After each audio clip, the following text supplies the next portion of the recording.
Update muna nga tayo sa mundo ng basketball, partikular na sa Gilas, Pilipinas.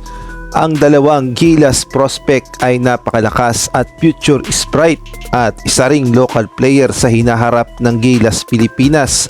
Samantalang si Kai Sotto spotted na sa kanyang kupunan sa Japan B-League. Maaga nga ba na makakabalik? Ngunit bago yan, pakipindot naman ang like, subscribe at ang notification bell para updated ka sa lahat ng aking ina-upload. At kung gusto mong magpa-member sa aking channel ay pindutin mo lamang ang join at automatic ka na sa mga shoutout. Marami nga ang nagtatanong kung kailan nga ba makakabalik itong si Kai Sotto sa ating national team sa Gilas, Pilipinas, at gayon na rin kung kailan makakapaglaro sa Japan B-League sa kanyang kupunan na Koshigaya Alpas. Alam naman nating lahat na hindi biro ang kanyang natamong injury. Ito nga yung ACL injury na talaga namang gumugugol ng buwan bago makarecover. 9 to 12 months nga ang palugit dito kay Kai Sotto upang tuluyang gumaling ang kanyang injury at muli siyang makapaglaro sa Gilas, Pilipinas at gayon na rin sa Japan B-League. Ngunit ito nga ang good news dahil mukhang napakabilis naman ng pagpapagaling ni Kai Sotto at mukhang mapapaaga ang kanyang recovery. At dito nga sa ipinakitang video ng Koshigaya Alpas, makikita natin na nagpakita na si Kai Sotto sa kanyang kupunan na Koshigaya Alpas at binisita niya nga ang kanyang mga teammates. Sinyalis na ba ito na mapapaaga ang pagbabalik ni Kai Sotto sa Gilas, Pilipinas at gayon na rin sa Japan B-League?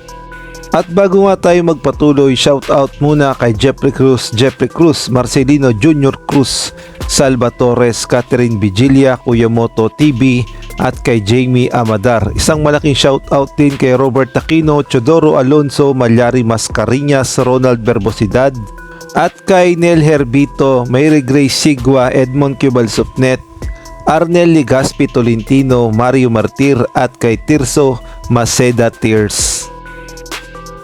Samantalang another Gilas prospect na naman ang ating ipapakita o ating tatalakayin. Unahin na nga natin itong projected 7-footer, ang nakakabatang kapatid ng Edu Brothers. Ito nga ay si Ben Edu na pinakabunso sa mga magkakapatid na AJ Edu at Pemi Edu. At ito nga daw si Ben ay projected 7-footer sa hinaharap at sa ngayon nga ay may edad na siyang 15 years old. At 100% local player ito para sa Gilas, Pilipinas. At ito pa nga ang isang future Gilas, Pilipinas 100% local player dahil purong Pilipino. Itong si Jeffrey Carino. Biruin nyo sa height niyang 6'7" ay napakaliksi at talaga namang napakagaling. Future is bright talaga para sa Gilas, Pilipinas. At take note, 15 years old pa lang ito at sa hinaharap ay posible pa tong tumangkad ng 6'9" to 6'11".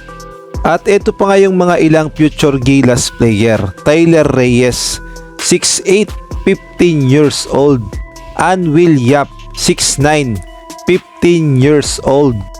Owen Kalanasan, 6'10", 15 years old. Samantalang atin namang panoorin ang kanilang mga highlights.